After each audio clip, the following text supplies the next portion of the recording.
Hello, everyone, and welcome to Common Time Podcast, where we bring you world-class professional development for music educators straight to your phone.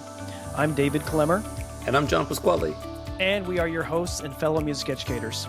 In each episode, we will interview a guest who is an expert in their field, here to provide us insight, strategies, and inspiration to help you elevate your ensemble. Our guest today is Cindy Lansford from Keller, Texas. Welcome, Cindy.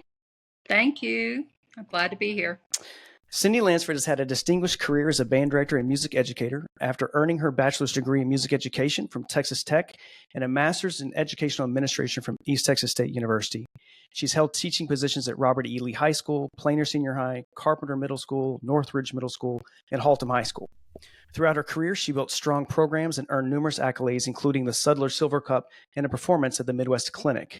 Since retiring in 2007, Cindy has become a sought-after clinician and mentor, profoundly impacting many directors and their students. And she remains active in the field, supporting bands and music programs across Texas. And today we are talking, how do we start the school year and setting expectations for your program? So, John, why don't you get us started? Yes, Cindy, I am so happy that you're here because to all of our listeners, Cindy is my mentor. She's the reason why I'm a teacher today. I owe my career to her. I love her, and I'm so happy to be talking to you. So what's the funniest or most memorable moment you've had while teaching? Well, I thought about that whenever I looked over these questions, and there were a lot of funny moments, but I will say, as far as memorable moments, of course, the big performances, and that may not, that doesn't even include, it does include Midwest, but not exclusively, other things. That's always important. But, a couple of things that I really remember, and it was during class, was the day of 9/11. And that happened in the morning, and we had band right after that, and nobody really knew how to act. And it was really eye-opening to watch student leaders take over and kind of inform the, kids about what was happening. And I don't know, it didn't have anything to do with music, but it was really a memorable day. For me, those were just really smart kids, and they just literally, took the class out of my hands. And it was probably, they handled it way better than I did. But, the other things that I think are really memorable about teaching were, especially like if you're in your first year at a new school or whatever, and it seems like, nothing can go right, and, it's this, that, and the other, and then all of a sudden something really little will happen. And I just remember my first year at Northridge Middle School, and it was a really, really hard year with my 7th and 8th graders. And I remember one thing that a little clarinet girl did, and that was probably the most memorable thing of the entire year. So it doesn't have to be the big things that you remember. I think it's the small things or things that have to do with the kids' character and personality and, things outside of music that really, become memorable in your teaching experience. Oh, absolutely. Thinking of 9/11, I didn't go to school that day, which is one of the weirdest things. I have no recollection of why. I just didn't go to school. Our next podcast is about student leadership. We just actually recorded it a few minutes ago, and it's interesting. We were just talking about how this empowering students to take over. I never even thought about it being, what would the situation be like if I had been in a classroom in that moment? So I can see how that is tremendously memorable, because we all know where we were, but I never even thought about student leaders taking over and setting the tone, and right. What a wonderful tribute to that program. Well, can you tell us a little bit more about you and what sparked your interest in music education and how you decided to pursue a career? Well, I started teaching in 1976, so probably before you guys were born or you were not very old. And it was a different time. And if I could count, well, I'll just say this. The first region meeting I ever went to, I was the only female there. So it was really different. Honestly, I went into teaching because I loved it. I loved band, and I was good at it. And so, I went to school to get a music degree, and I was I was a good student, but I was probably not I wasn't the chosen one for the band director, I'll tell you that. But the thing that did turn me around and get me on the track to really want to be a teacher was my student teaching. And I student taught in Lubbock at Mm-hmm. Coronado High School with Phil Anthony and at two of the middle schools. And it was those two, I loved Phil at Coronado High School, but it was those two middle schools that those guys just let me teach, and I just had the best time. And so it's the student teaching experience that really made a difference as far as me really wanting to teach. It is fascinating because actually, it was my student teaching experience under you that made me want to teach. So I love how this is all full circle. I know that was an interesting student teaching experience that you had, but we won't go. Yes, ma'am. That's for another time. That's another conversation, indeed. So actually, Cindy, to help our listeners just a bit, in terms of teaching philosophy, it's kind of like drinking from a fire hose, right? There's so many different things that kind of go into this. So are you able to summarize your teaching philosophy? And if it has, how has it evolved over the years? Well, I'll tell you what it is. It's teach the whole child. And I think that's more important now than it was 10 years ago, 20 years ago, and certainly 48 years ago.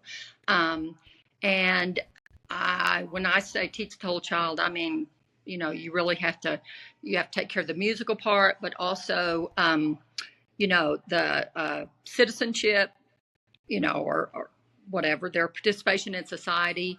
You just have to be a great role model. And so I don't know if I, really thought about that consciously whenever I started teaching, but I do know when I developed that, and that was my first year at Carpenter Middle School, and that was 1981, because I went into a program where it was, first of all, huge and out of control, and the kids were a little bit out of control. So every day I would say, I literally said this every day. First of all, you have to be a good student. Then you have to be a good citizen. Then you have to, blah, blah. And then on the fourth one, I would then I can teach you to be a good musician. So that's it. Teach the whole child. And, kids and parents are so involved in so many things today that, being a good role model, I think, is really important. That's fantastic. There's so many things that are tying together for me in my brain as we talk about this, but I want to keep things moving. So I'm going to jump to the question, because we're starting the new year and teachers are, if they haven't started already, they're about to start. What advice do you have for defining expectations for their program? And specifically kind of digging into, how you present information. What's the sequence? What's the process that's going to help them be successful? Okay, well, I do want to talk about, especially if you're starting a new job. If you're a brand new teacher, that's a whole different, ball game. Right. Yeah, absolutely. Like, you don't know what you don't know. But if you are either returning to a job or especially starting a brand new job, I think the best thing that you can do is to pick 3 things that you want to identify as things that you really want to focus on and, make changes. If you go in guns blazing and try to make changes like crazy, to a program, all you're going to do is alienate everybody, the students, the parents, the administration. And so I think that philosophy of, find 3 things that are really important to you and then focus on those 3 things. And then the next year you can do a little bit more. Now, if you're returning to a program, I think one of the biggest things that you can do for your students is make sure that you do not skip steps. So, you've got to be mindful of 6th graders going into 7th grade, if you're doing middle school, 7th grade going into 8th grade, or, even your, 9th and 10th graders, because I think sometimes, people focus so much on these kids that play well up here and these fabulous young people, whether it's 6th graders or 9th graders. And I think these in the middle get lost and get forgotten a little bit. And so I just think the sequencing, picking up where you left off last year or figuring out where they left off last year, if you're brand new to the program, that is critical. So you just don't skip steps. Don't skip steps. I agree. Don't skip. Stay on the process. Mm-hmm. So then, transitioning slightly in terms of motivating students, Mm-hmm. which I always found you to be just masterful at this. What strategies do you find most effective in engaging and motivating students in the classroom?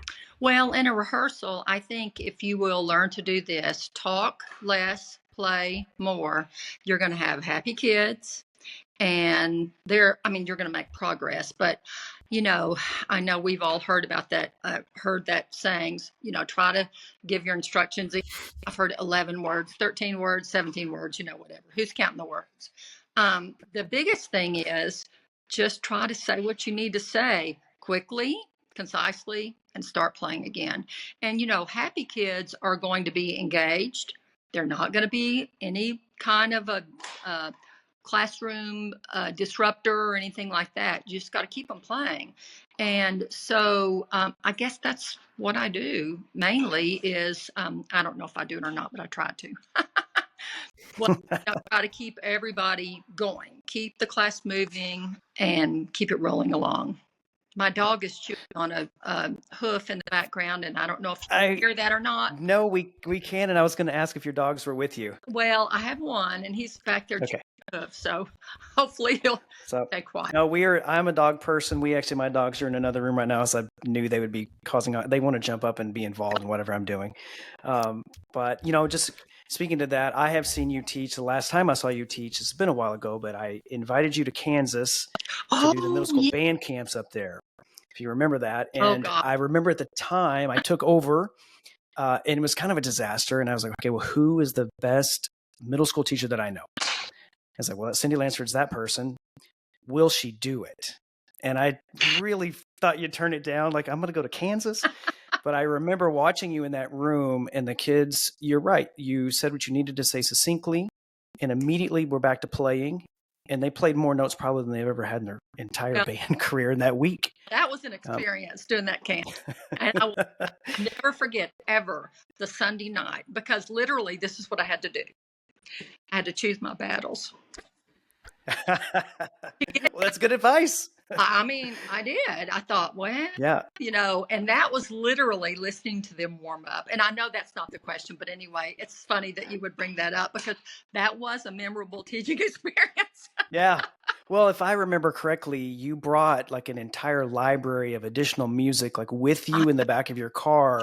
And we had to exchange some pieces to make it work for that camp. But, you adapting to that, but ultimately keeping the kids involved during the entire rehearsal, like made it successful. And I can tell you, like at the end of those camps, the feedback was fantastic. So moving that forward, I know that now you're clinicking, around our state and out of the state. You're in band rooms, band halls often.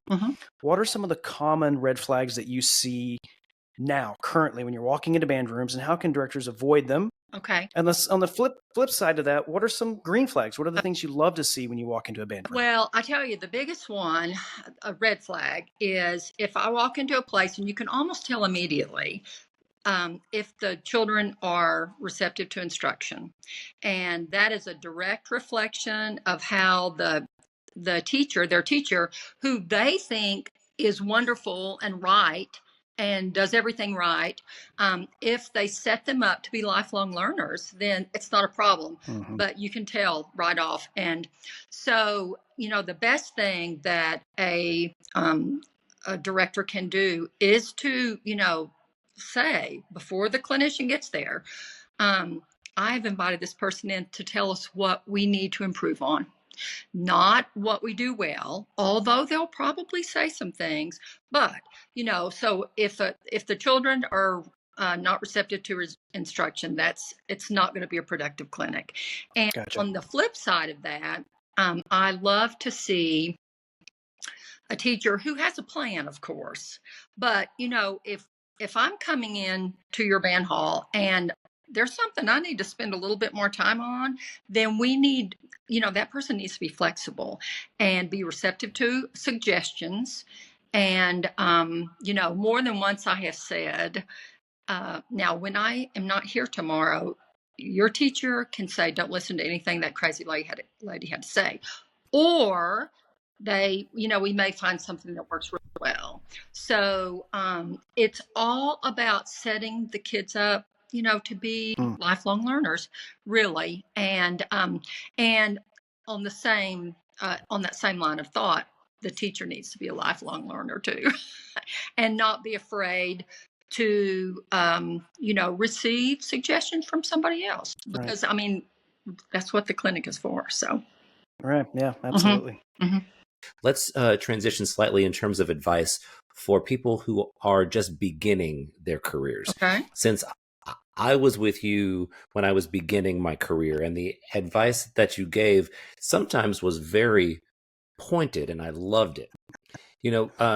But it was motivating, it was kind, it was empathetic, it was all of the things that I personally needed. So are you able to kind of share some advice to our listeners if they're beginning their career? So what should they be thinking about?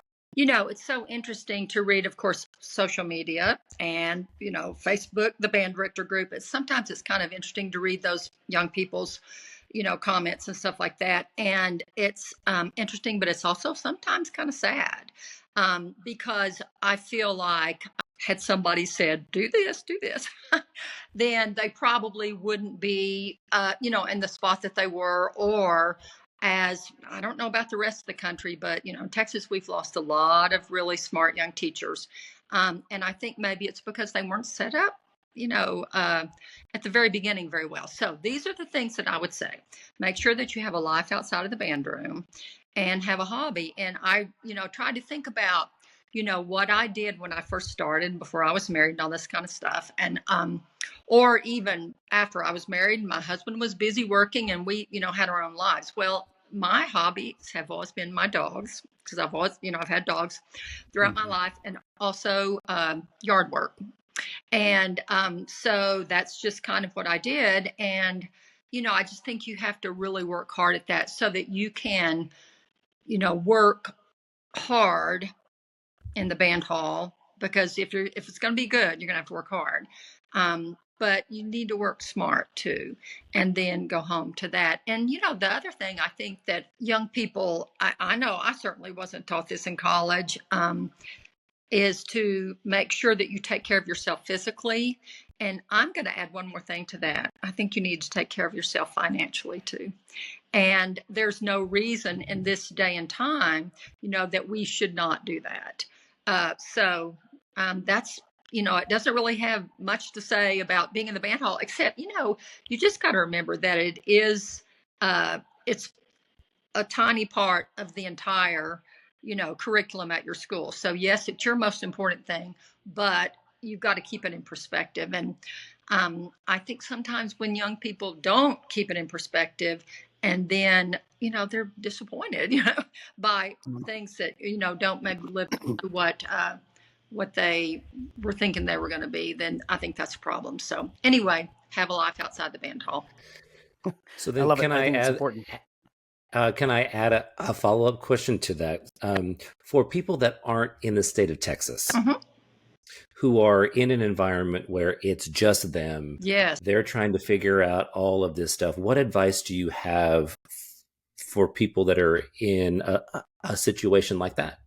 well, going back to that Facebook thing that I read, because most of the people that comment on there are not, and they're not in big schools, they're in small situations. And I never taught in a rural or a really, really small situation. So I'm not sure that I have all the answers to that. But, I do think that, the thing that we didn't have 20 and 30 years ago was, the ability to reach out to people, FaceTime and all that. I mean, you can still stay in touch with people and friends and colleagues and, people from your past that, they may not live in the same city, but if you have a good financial plan, then you can, take the time that you have off to, get out and explore and meet friends, during the summer and all that kind of stuff. So it's just really important that you take care of yourself physically,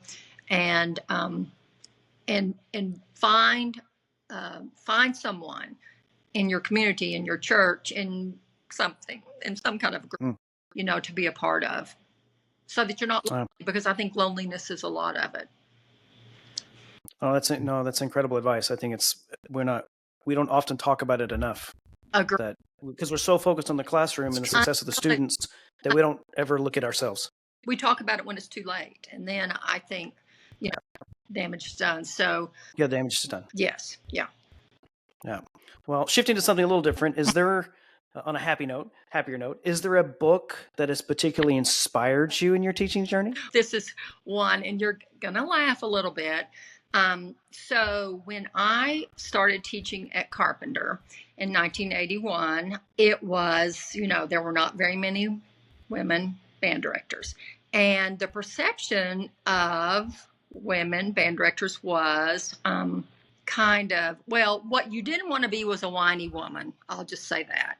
And you didn't want to be perceived as this or that and the other. So I read this book, didn't have anything to do with music, and you're going to laugh whenever you hear the name. It was How to Be an Assertive, Not Aggressive Woman.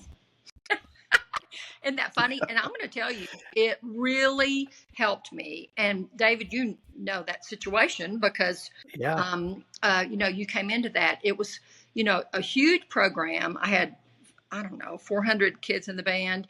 And it was, I'm just going to say this, it was in the 80s. And so it was really, really different.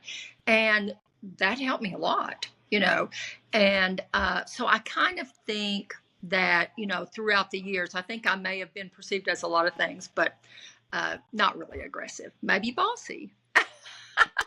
It's so interesting. I remember, I had seen you when I was younger. I mean, you were an icon when I was in college at that point, but you were right. There were, I couldn't name any other female directors at the time. Yeah. I mean, it was really just you. But I think it's truly amazing. I was mentioning this to someone earlier. We were talking about the podcast and who we were having on. Like, you, in a way, forged a pathway, and I think showed a lot of female students that they had the ability to not only do well, but to set themselves apart in such a way that we aspire to. Like, I aspire to be as good as Cindy Lansford.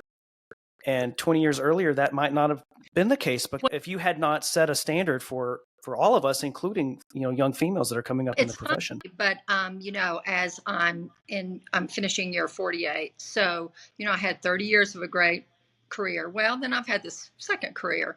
And I think that unknowingly, I kind of did, showed women that you could do that.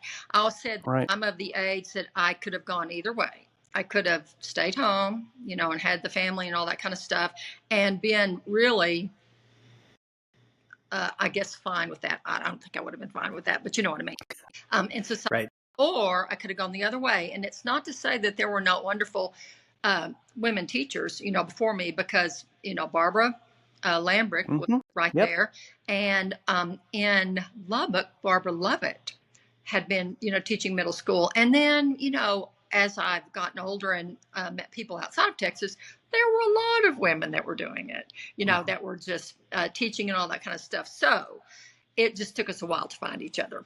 So that was what a book that really influenced me. Now, I will tell you some books that I think are really good now are the series that Steve Meyer has put together. I'm calling Rehearsing the Fill in the Blank Band. And because it's the, interviews with different people, who are in the situations now, I think those are really good. So then, Cindy, from just because we have a minute or two before we have to wrap this up, I have a couple of questions for you. One, who was your favorite student teacher and why was his name John Pasquale? And but in all seriousness, story that I could tell on you right now, and I mean I could tell a lot of stories about that, but I'm not going to. But he was, you are my lifesaver, is what you were. So we'll just let it. You're wonderful. So we ask all of our guests this question as a wrap up. So, what is your favorite time signature? Okay. Well, I thought about this. And so My favorite time signature to play is 6/8 time. And I like I'm mathematical. I was really good at that. And to me, that's just so structured. It's easy to read. For lyrical, slow stuff, I love 3/4 time. It's just, I think, beautiful. I love it. Mm-hmm. For fast, more contemporary, I love 4/4 or really mixed meter stuff. I think that's kind of fun. So how did I do on that? Pretty good. I love it how you broke it down into categories. Like, well, it's not specific in this area. Yes. And it's awesome. Yeah. So, well, our answer here is always common time, but that's because it's the Common Time podcast. So yeah, Cindy, it is it's so wonderful to see you. You are a master teacher. You are the epitome of excellence. I'm rolling my eyes, but thank you. I know you are, but I do. I respect you more than I could ever express, and I want to thank you for everything that you've done for me and my career. And it's just truly wonderful to know you and have studied with you. Well, thank you for having me today and for putting up with my technology lack of knowledge. No worries at all. We are so thankful. No, we're just thankful that you're here, and the impact that you've had. It's not just John; it's been on all of us. Even I didn't study around you or near you, but I still observed, and we all have. So I'm very appreciative of everything you've shared with us. So again, thanks so much for being here, and that's a wrap. Okay, thank you so much. Okay, everyone, that's a wrap for this episode of Common Time Podcast. We hope you gained some valuable insights and inspiration to take back to your ensemble. New episodes of Common Time Podcast drop every Monday. We hope you enjoyed the show. Please take a moment to leave us a rating or review on your favorite podcast platform. It really helps us reach more music educators just like you. And a special thanks to our wives, Jessica and Theresa, for keeping us organized enough to make this happen.